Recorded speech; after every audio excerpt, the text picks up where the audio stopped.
नमस्कार, स्वागत है आप सभी का फिल्मी कीड़ा पर। और आज फिल्मी कीड़ा पर होगा एक्शन, थ्रिल और साथ ही एआई के साथ एक धमाकेदार ट्विस्ट। एक ऐसा विलन जो चाहता है कि देश के सभी यूपीआई सर्वर्स का उसे कंट्रोल मिल जाए सिर्फ 10 मिनट के लिए, और दूसरी तरफ है हिम्मत सिंह की टीम जो उसे रोकना चाहती है।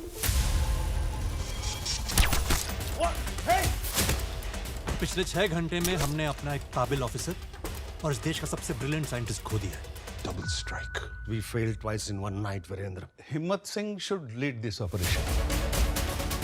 I would suggest we should launch a full-scale rescue op. Sir, ये एक अनआइडेंटिफाइड लीड है जो डॉक्टर भार्गव की किडनैपिंग में शामिल है और लोग उसे कलेक्टर बुलाते हैं सर। समझ ही गए होंगे आप, बात कर रहे हैं हम स्पेशल ऑप्स की। और आज हमारे साथ हैं दो खास मेहमान।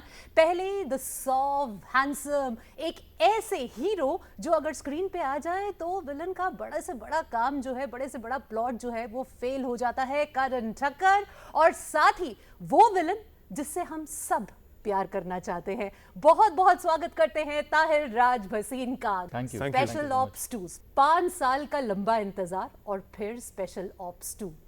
ट्रेलर हमने देखा है, इतना सब कुछ है उसमें, एआई है और एक आई थिंक रोबो साइंटिस्ट है और बहुत कुछ।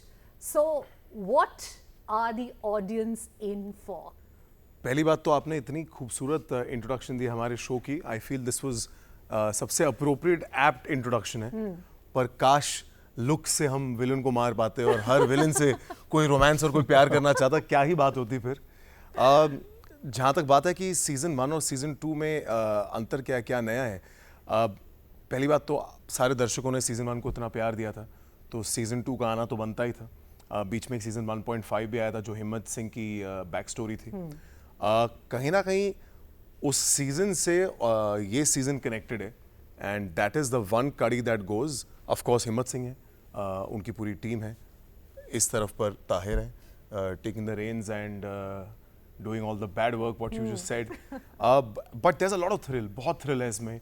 कहानी बहुत ज़्यादा बड़ी है, नैरेटिव बहुत ज़्यादा खुल गया है इंडिया की साइड पर, और एक्शन जो पीसेस हैं आई फील हिंदुस्तान पहली बार इतने बड़े एक्शन पीसेस देखेगा। और हम सब एक्टरों ने हमारे जितने स्टंट्स हैं खुद किए हैं, सारा जितना हैंड टू हैंड कॉम्बैट है वो भी खुद किया है। तो that is what is going to be new इस सीजन में।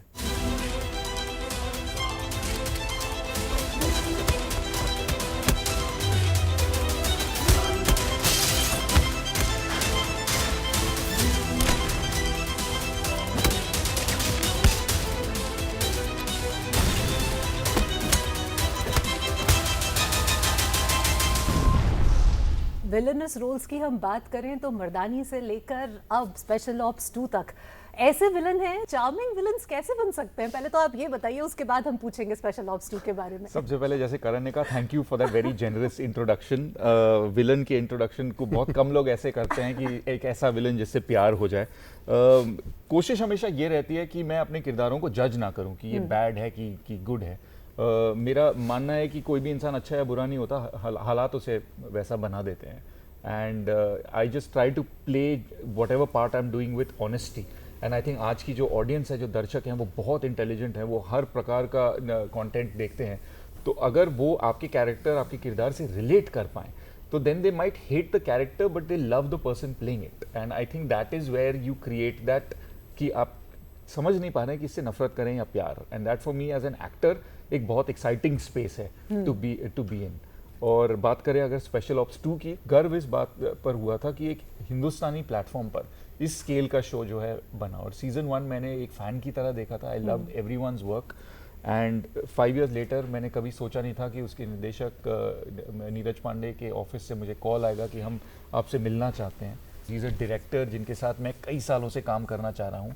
उनकी वेडनेसडे, स्पेशल 26 जैसे पिक्चरें देखकर मैं बड़ा हूँ। All time favourites. वो एस्पियोनाज और स्पाई थ्रिलर को में रियलिटी रखते हुए उसमें एक ह्यूमैनिटी दिखाते हैं। which is very difficult to do. The tendency is to try and show it as larger than life and unrelatable as possible. लेकिन आप स्पेशल ऑप्स 1 में नहीं थे ताहिर, और जब स्पेशल ऑप्स 2 आपको ऑफर हुई, I am sure Neeraj Pandey was a big name. आपने जैसे खुद ही कहा कि आप हमेशा ही एक फैन बॉय थे when it comes to Neeraj Pandey's work. लेकिन was it the only reason that you chose to be the lead, the villain for Special Ops 2, or was it something else? कि स्टोरी में भी कोई ऐसी खास बात थी, आपको लगा कि बाकी जितने विलेनस कैरेक्टर्स किए थे उसमें वो बात नहीं थी जो इसमें है? नहीं, बिल्कुल, इसके 2 वजहें थे. आई हैड डन, पहला मैं था.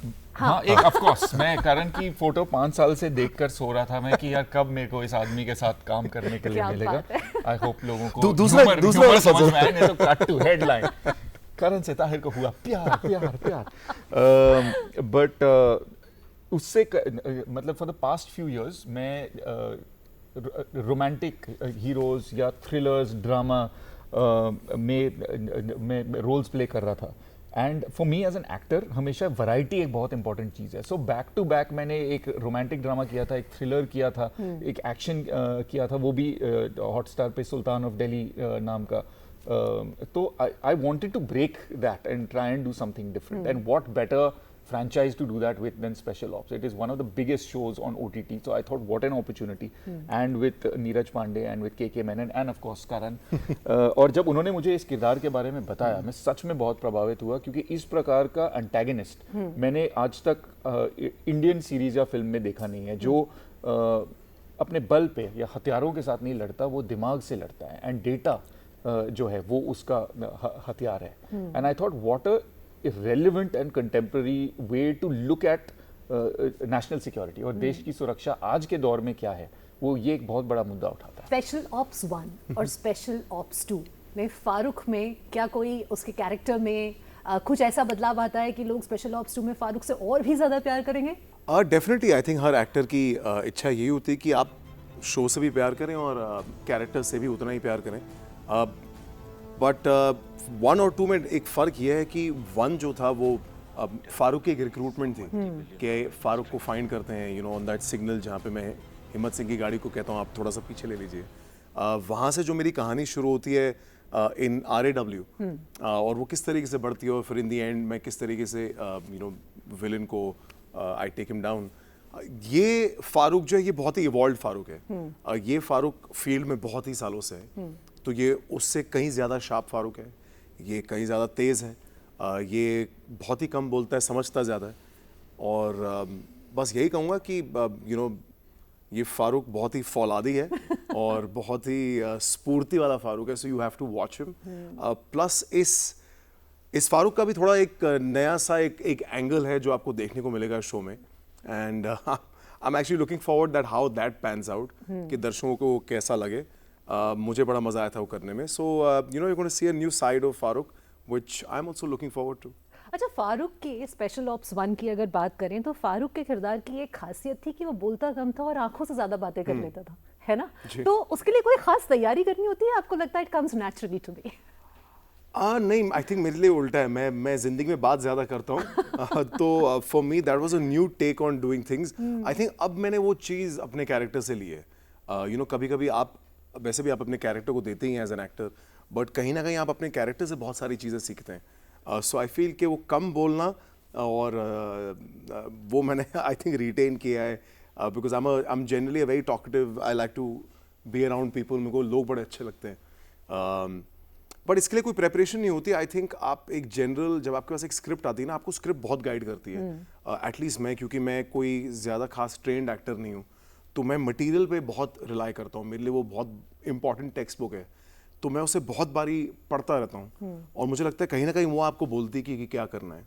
और उसमें हम थोड़े से लकी भी हैं कि नीरज सर बहुत अच्छा लिखते हैं और बहुत ही इंटरेस्टिंग तरीके से लिखते हैं, जहां आपको समझना पड़ता है कि लाइनों के बीच में कहीं कहानी है. तो नीरज सर के साथ काम करना कैसा होता है कि मतलब जो उनकी स्क्रिप्ट है बहुत टाइट है, तो आपको उसको फॉलो करना ही पड़ता है, या कि आपके पास अपनी लिबर्टी होती है कि यहाँ पे थोड़ा सा मैं ये डालूं, थोड़ा सा अपना ये वाला तड़का डालूं? होता है कभी ऐसा? जी, क्योंकि मैं इस सीज़न में नया एंट्रेंट हूँ, मुझे सच में फीलिंग ऐसे आई जैसे कॉलेज या स्कूल के बॉयज़ हॉस्टल में लड़का पहली बार नया आ रहा है, बाकी सब एक दूसरे को जानते हैं और मैं सिर्फ अकेला क्लास में नया लड़का आया हूँ. और नीरज सर को समझने में थोड़ा वक्त लगता है क्योंकि वो बहुत कम बोलते हैं. पर मैं उनके बारे में ये कहूँगा जितने वो बाहर से हार्ड दिखते हैं उतने ही अंदर से वो सॉफ्ट हैं, एंड होना पड़ेगा एक आर्टिस्ट होने के लिए। पर उनके जैसे डायरेक्टर के साथ एज एन एक्टर मैं अपने आप को बहुत सेफ महसूस करता हूँ, क्योंकि वो लिखते हैं और एग्जैक्टली 19 का 20 नहीं होता। वो अगर चाहते हैं कि आप इस प्रकार करें, यहाँ पॉज हो, तो आपको वही परफॉर्मेंस देनी है। तो to work with a director who knows exactly what he wants is very freeing for an actor, because you know if he says okay he is got it, he is 100%। तो करण, आपका हाँ जी। भी same observation है? देखिए, मेरी क्या ही औकात कि मैं कोई डायलॉग चेंज करने के बारे में सोचूं। जिस स्क्रिप्ट को नीरज सर ने वेट किया है, अब पर क्योंकि ये मेरा उनके साथ दूसरा शो है और उनकी प्रोडक्शन के साथ तीसरा है, तो मैं एक चीज़ उनके बारे में डेफिनेटली समझ चुका हूँ कि जिस टाइम पे स्पेशल ऑप्स के बारे में हमारी बात हुई थी और जब हम शूट करने गए थे, इसके बीच में एक दो साल का एक गैप था। तो जो इंसान 2 साल तक एक स्क्रिप्ट के बारे में सोच रहा है साइलेंटली, और वो 2 साल के बाद आपको फाइनली एक बाउंड स्क्रिप्ट देता है, तो उन्होंने बहुत सोच के किया होगा। तो मैं उस बात की बहुत रिस्पेक्ट रखता हूँ। मैं हमेशा जब भी कोई डायलॉग या कोई चीज़ को सोचता हूँ, सो आई फर्स्ट ट्राई टू अंडरस्टैंड कि राइटर कहाँ से सोच रहा है। बिकॉज एक एज एन एक्टर आपकी एक आदत होती है, क्योंकि आपका एक बोलने का तरीका होता है, तो you try to put that into it, और because that's how you hear it. But with sir what happens is what I have realised even with खाकी, चाहे वो लिखी किसी और ने थी, बट सर ने वेट की थी वो पूरी स्क्रिप्ट, वो काफ़ी हद तक वो एक इमोशनल कॉर्ड के साथ आती है। एंड आई फील डायलॉग्स वही थॉट प्रोसेस से डिक्टेट होते हैं। तो मुझे कभी ऐसे चेंज करने की ज़रूरत ऐसी खास लगी नहीं। जहाँ तक उनके साथ काम करने की बात है, पहले वो मेरे सीनियर थे, आज मैं कहूँगा कि वो कहीं मेरे सीनियर भी हैं। मैं उनको अपना दोस्त मानता हूँ, और मेरा उनके साथ एक बहुत ही वार्म रिश्ता है जिसकी मैं बहुत कदर करता हूँ। And how is it working with KK Menon? Because I think he's like the finest actors that our industry has, undoubtedly. I think on set, it's a very professional equation, but the masterclass वो offset होता है, और खासकर की promotion के time, क्योंकि यहाँ पर as far as actors are concern the pressure is off us, and we are here just to talk about the great time that we had shooting the show, and that's when you can actually relax a little bit. तो KK sir तब फिर थोड़ा खुल जाते हैं, और and he's just got so much wisdom, so much humor, and so much humility when he's dealing with any of these circumstances. And because I am opposite him, where if he's giving a threat, I'm giving a counter threat, and vice versa.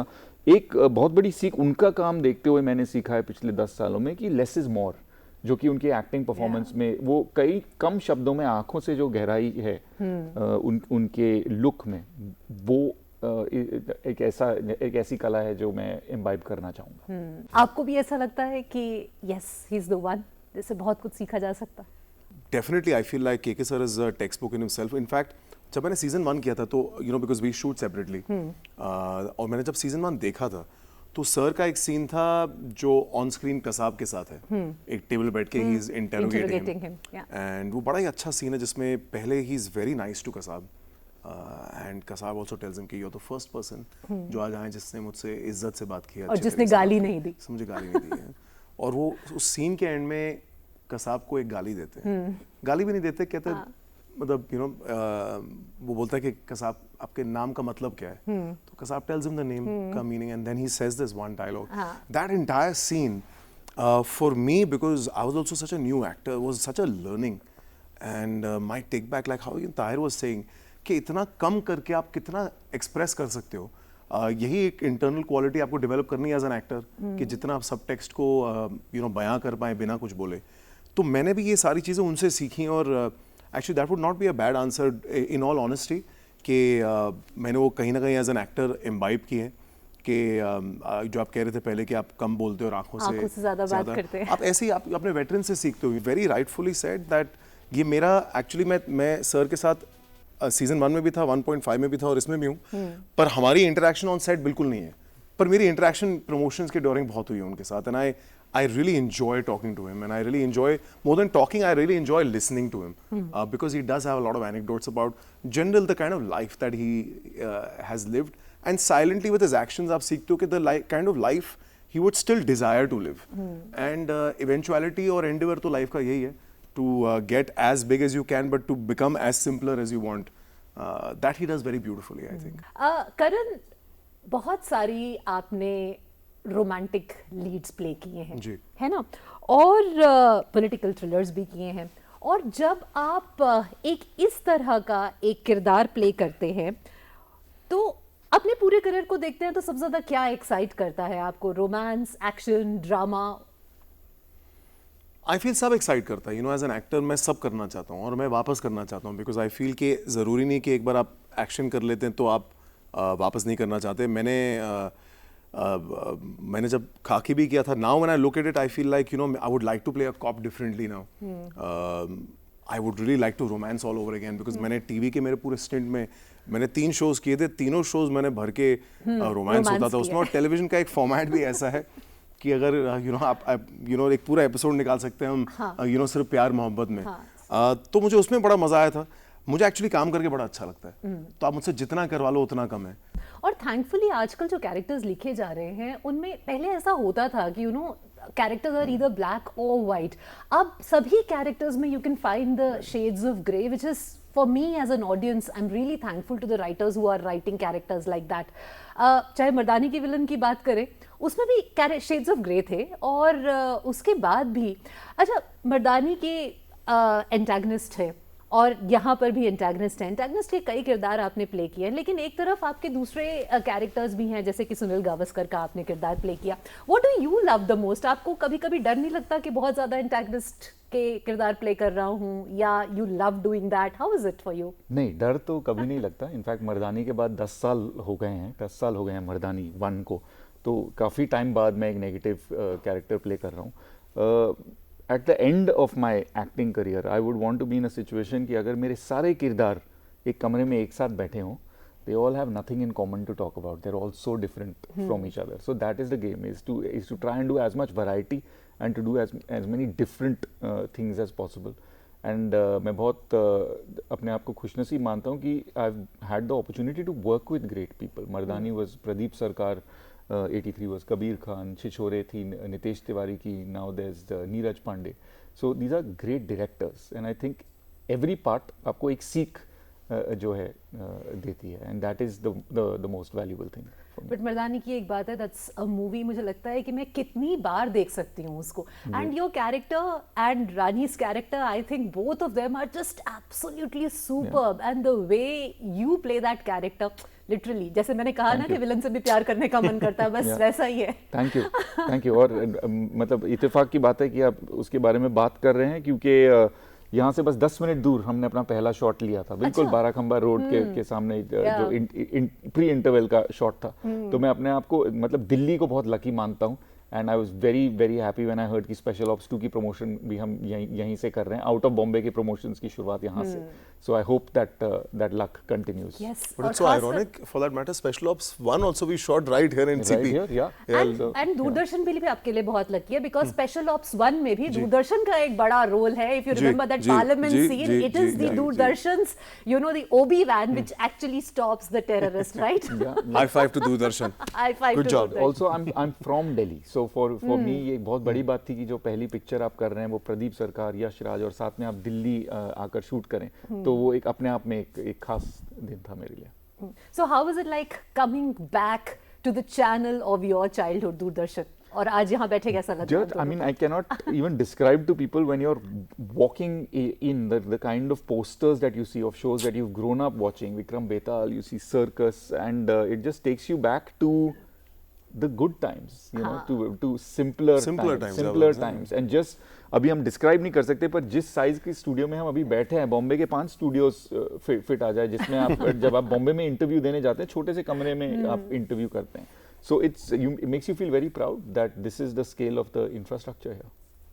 Absolutely. You know, I feel like there's a national channel that has actually stood the test of time. You know, it's been there since how many years now? Would it be?